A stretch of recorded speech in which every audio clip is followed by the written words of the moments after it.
ومناسبات كسو قيبقالكيدا ay dad fara badan ooga yimaadeen xaafadaha magaalada Xudur ujeedkeeduna ahaa madal mahadnaq iyo sagootin ay ugu jeedinayaan shacabka iyo maamulka Xudur madaxweynaha maamulka Koonfur Galbeed iyo waftigiisa oo mashaariic lagu horumarinayo ka dhagax dhigay Xudur si loo horumariyo bilicda beledkan madaxweynaha maamulka Koonfur Galbeed Cabdicasiis Laftagareen ayaa ka soo qayb galay xalfadan lagu bogaadinayo maamulkiisa oo mashaariic ka hilgeliyay Xudur waxaana goobjoog ahaa xubno ka tirsan maamulka Xudur oo madashan diyaariyay iyo mas'uuliyiin isugu jira xildhibaano ka tirsan maamulka Koonfur Galbeed iyo wasiiro dad badan oo ka kala yimid xaafadaha Xudur ayaa ka soo qayb galay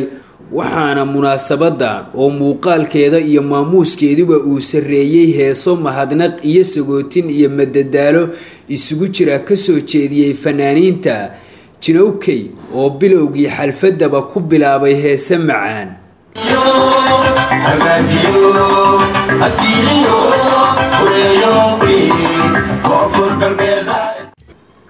munaasabadan oo xoogeedaba lagu ammaanayay dadaalka maamulka Koonfur Galbeed uu ugu jiro horumarinta degmada Xudur waxa ugu horeyn goobta ka hadlay gudoomiyaha iyo xubno kamid ah shacabka magaalada ku horeeyay ku ballanqaadnay inuu shacabkaayna anigu dawladda la jeerana nabadgelina ka shaqeeyna horeeyay ku ballanqaadteena kaaso tan kale runtii wayna si wanaagni aha madaxweyne طول همين أنت هدور كسبوناده مدهوني كود واي فهمتي أرنو تاريخ ذلك شيء كيدونو أرن تاريخ ذلك دونو بني آدم كلام لا في ملة ذكر أبنا محمد بن مديلان مدان ملة ويبغى مارن تيس إلهي تيسيانا مثلا هنا دافكر نقد أدو تاريخ لتم مقالة حضور مس قبل كبكول قارن مقالة ما قبل كبكول أدو تاريخ ده يالله إن شاء الله يالله وصدون لنقوله بتاريخ أكردون تاريخ ده بكين قال لي بالد هذا كين قال لي دنا منى يوسف سكين يوسير كأريمها جودها مامور كونفور قلبيد أيه دنكو ذب قادي دور كرر حضور مدن مدحنا لك فرح سنة أنا كحدا لو أفكي قبضة إبرانت يوم مدن رئيس دوين تتبنتي ودي أنا كم هاي وأنا كأرنا بكور هكذا بكور مدن رئيس لفت جريسين سقدمي هنشاوي بدر هكذا wasiirka wasaaradda arrimaha gudaha iyo dawladaha hoose dawlad goboleedka Koonfur Galbeed Maxamed Abuukar Cabdi iyo ku hadalay wadanimada iyo dawlad jacaylka bulshada ku nool degmada Xudur ee gobolka Bakool reer Xudur mayba xaqiiqdiyatina wadaniyiin meeraana Soomaalida wadani wal iska weelaa mise walan dhaladaw may cada wadani walan dhaladaw markan reer Xudur may dhaladeena wadanimada wayna tusaalan naga doonte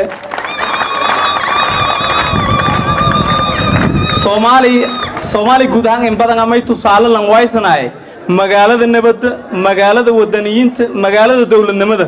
mayba tusaale madaxweynaha maamulka Koonfur Galbeed ayaa bulshada reer Xudur ku bogaadiyay maamuuskooda wala soo biidoonay baahidii shacabka Xudur iyo nawarsadeen yaa ku jawaabi doona hatana wali dhagax dhigi doonay mashaariic kale cusub oo ka muhiimsan iskool iyo xarumihii dawladda ka shaqeeyaasi yoona ya dhagax dhigi doono haan unu hata suubini oo dhamaayna hata la fari doono insha Allah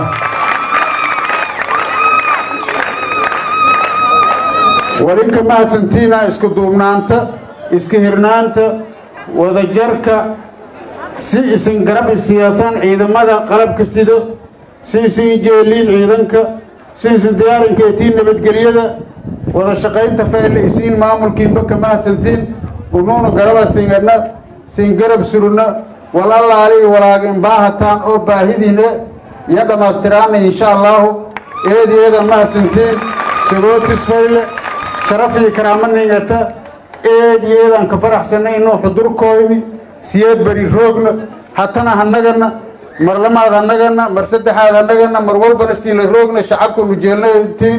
walaalaali walaagin baahidiina soo biidoono مولد جامع فرح مولد قلوة ورباهين CW magaalada Cabudwaaq ee bartamaha Soomaaliya.